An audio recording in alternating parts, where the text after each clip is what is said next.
नमस्कार, मैं डॉक्टर हेमंत शर्मा हूँ। मैं नवजात शिशु विशेषज्ञ हूँ, जो नियोनेटोलॉजिस्ट कहते हैं।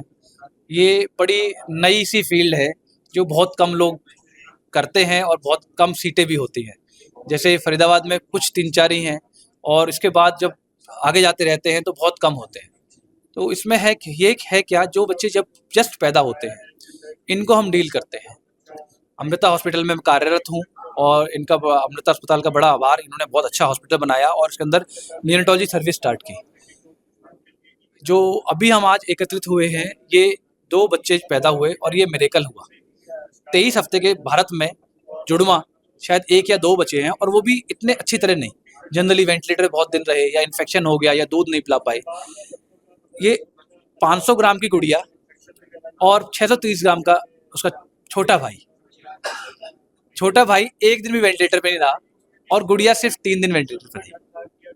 और उसके बाद हमने नई तकनीक यूज़ करी, जिसको कहते हैं NIPPV, और उसके बाद में HFOV। HFOV वेंटिलेटर से तो बहुत लोग देते हैं, पर नाक से HFOV बहुत कम लोग देते हैं। ये इसमें क्या होता है, जैसे जैसे एक डॉग सांस लेता है बड़ी जल्दी जल्दी, तो छोटी छोटी सांस लेता है वो, पर बहुत जल्दी लेता है वो। तो 1 मिनट में हमने 300-400 बार सांस लिलाई, पर छोटी छोटी, ताकि फेफड़े ज़्यादा ना फूले और फट ना जाए। दूसरी चीज़, हमने फटाफट से दूध पिलाया बच्चों को। ट्यूब डाल दिया माँ के पेट से, जो एक बच्चे के मुंह से पेट में, और उस ट्यूब से दूध जल्दी देना शुरू कर दिया और लगभग चौथे 5वें दिन हम पूरे दूध पे आ गए। हम बच्चे की स्किन इतनी कमजोर थी, हाथ लगाते नीला पड़ता था, तो हमने उसके अम्बिलिकस को कैनुलेट कर दिया। मतलब अम्बिलिकस से पाइप डाल दिया। अम्बिलिकस जो बच्चे को माँ से जोड़ता है, जिसको नाल कहते हैं और नाल कहते हैं, उससे जोड़ दिया, जिससे हमको बार बार बच्चे को छेद न करना पड़े। हमने सैम्पलिंग बहुत कम करी और क्लिनिकल देखा। हमने बच्चों पर भरोसा रखा और बच्चे मैजिकली अच्छा किया। इनको इंक्यूबेटर में रखा, जहाँ पर ह्यूमिडिटी बहुत ज़्यादा हाई थी, और इतनी हाई ह्यूमिडिटी होने की वजह से उनको पसीने नहीं आए और वजन नहीं गिरा और सोडियम भी उसका बहुत ज़्यादा नहीं बढ़ा। बच्चे एक्टिव रहे। हमने 1 हफ्ते के अंदर अंदर ही उनको KMC स्टार्ट कर दिया। KMC मतलब कंगारू मदर केयर, जहाँ बच्चे को माँ की गोदी में दे देते हैं।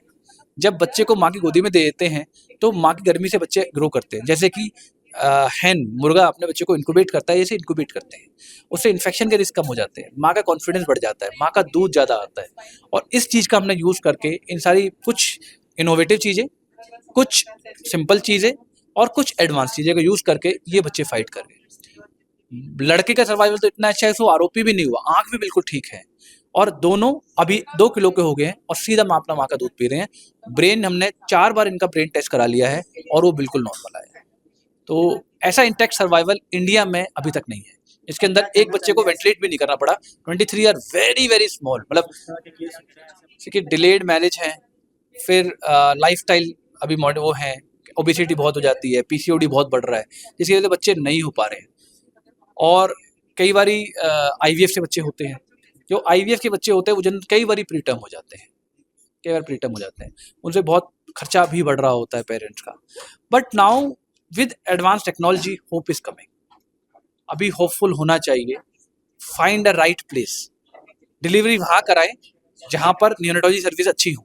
पहले, क्योंकि प्रेग्नेंट होता ही क्यों है आदमी, एक लेडी प्रेग्नेंट बच्चे के लिए होती है, तो बच्चे के डॉक्टर को ढूंढें, देखें कि मेरे बच्चे का सर्वाइवल क्या है। उनसे पूछे आपके यहाँ कैसे हुआ था पहले, कितने बच्चे बचे हुए हैं, क्या उनको इन्फेक्शन हुआ था, क्या आप और पेरेंट्स का नंबर दे सकते हो जिनके बच्चे ऐसे रहे हैं, क्या उनका एक्सपीरियंस शेयर कर सकते हो। आई थिंक अगर ऐसे एक्सप्लोर करके, हम कहीं भी जाते हैं सामान लेने, बाइक का भी 4 बजे के दिखते हैं, पर जब हम डिलीवरी कराते हैं तो हम ये नहीं देखते कि वहाँ नियोनेटोलॉजी सर्विस है या नहीं है। हम ये देखते हैं गायनेकोलॉजी कौन है। Yes, we have to see the gynaecologist, but we have to see the neonatology. नवजात शिशु विशेषज्ञ है क्या, और अगर वो ठीक है, उनका एक्सपीरियंस ठीक है, तो वहाँ डिलीवरी कराओ, आपके चांसेस बहुत अच्छे हो जाएंगे। हमारे यहाँ पर अभी हम ये कहते हैं कि अगर बच्चा 700-800 ग्राम का हुआ है तो 95% सर्वाइवल है, और अगर 500 ग्राम से ऊपर है तो एटलीस्ट 50% से तो ऊपर है। अभी तक तो 80% चल रहा है। ऐसा नहीं सारे बचते हैं, हम भगवान नहीं है, नहीं, बट मेजोरिटी बचते हैं। और अभी वो खर्चे भी कम है। पहले जितना जो वेंटिलेटर पे रहेगा तो अपना खर्चा कम हो जाता है उसका। लंबा प्रोसेस है, but yes they do survive. और हम चाहते हैं हर माँ की झोली में एक बच्चा आए, कोई बिना बच्चे के सुख के ना रहे। और ये सच में बहुत बड़ा दुख है उन माओं के लिए जिनकी गोदी में बच्चा नहीं आता।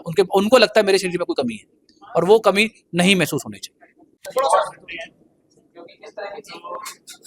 और हमें बच्चे जो है बहुत टाइम बाद मिले हैं, और पहले भी थोड़ा दिक्कत दिक्कत हुई थी, लॉस हुआ था, तो हमें बहुत खुशी है।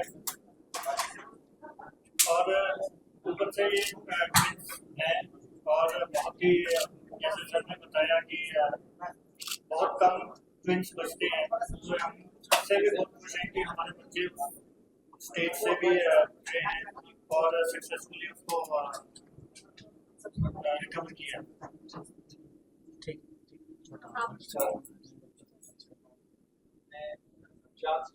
ऐसे मेरे पास अपनी शब्दों में बयान करना आसान नहीं होता।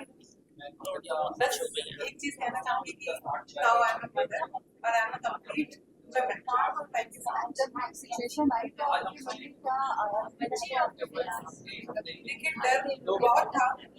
लेकिन जब भी मैं सर को मैं एक ही चीज बोलती थी कि सर जब मैं आपको स्माइल करके देखती हूँ मेरा स्ट्रेस कम हो जाता है, क्योंकि अदरवाइज मुझे स्ट्रेस रहता था। ऐसे नहीं कमाई कि बिल्कुल नहीं करती थी, मैं बहुत डरती थी, रोज करती थी, हर पल करती थी। हॉस्पिटल आते समय भी भगवान से प्रार्थना करती थी, यहाँ से जाती थी तब भी प्रार्थना करती थी, लेकिन जैसे ही मैं सर को स्माइल करते हुए देखती थी एक बहुत सुकून मिलता था। आपका समय रहा हॉस्पिटल वाला बच्चे को जो केज बोलते तब कैसा हुआ था परिवार का सपोर्ट? परिवार में देखिए मेरे क्लास में मेरे फादर इन लॉ है, सिस्टर इन लॉ है, उनका बहुत सपोर्ट था हमारे साथ में। मेरे साइड में मेरे पेरेंट्स हैं, मम्मी डैडी हैं, भैया भाभी हैं, सबका बहुत सपोर्ट था। हमारे फैमिली फ्रेंड्स बहुत सपोर्टिव रहे, हमारे नेबर्स बहुत सपोर्टिव रहे। स्पेशली मैं हमारे पड़ोस में बताना चाहूंगी, एक है मिस्टर भगवान सिंह और उनकी वाइफ, और एक है हमारे पास में डॉक्टर पॉल महेश्वर ही है, अमृता में उन लोगों का बहुत सपोर्ट था डे वन से और आज तक। अभी भी भैया नीचे आए हुए हैं, लेकिन अभी मुझे लगता है शायद कहीं पहुंचे नहीं है, बट वो रास्ते में है। उन लोगों की वजह से शायद हम आज यहाँ तक नहीं, क्योंकि हमारी फैमिलीज को आने में बहुत टाइम लगता है। मेरे पेरेंट्स जयपुर में हैं, तो उनको वहाँ से लगने में 3 घंटे लगते हैं, हाईवे है फिर भी 3 घंटे 4 घंटे लगते हैं। हमने वो पेरेंट्स को क्या मैसेज देना चाहूंगी? पेरेंट्स को तो यही कहना चाहूंगी कि थैंक यू सो मच, जिन्होंने हम पे विश्वास किया और उनके प्यार और आशीर्वाद की वजह से आज हम यहाँ पे हैं। अभी दोनों फाइटर्स के बारे में, क्योंकि दोनों बच्चे हैं बहुत अच्छी फाइट करके जो है अभी आपके पास मस्त है। बहुत फाइट किया है ये, मतलब जब भी हम इनको देखते थे तो ये मुझे बोलते थे देखो 2 चीजों पे विश्वास करो, सर पे विश्वास करो, भगवान पे विश्वास करो। सर पे नहीं करोगे तो बच्चे पे विश्वास करो, बच्चे पे नहीं करोगे तो भगवान पे करो, लेकिन किसी न किसी पे तो विश्वास करना पड़ेगा, क्योंकि इनके विश्वास जब तक आप नहीं करोगे तब तक कुछ नहीं होगा। तो मैं इन पे विश्वास कर चुकी, ये सर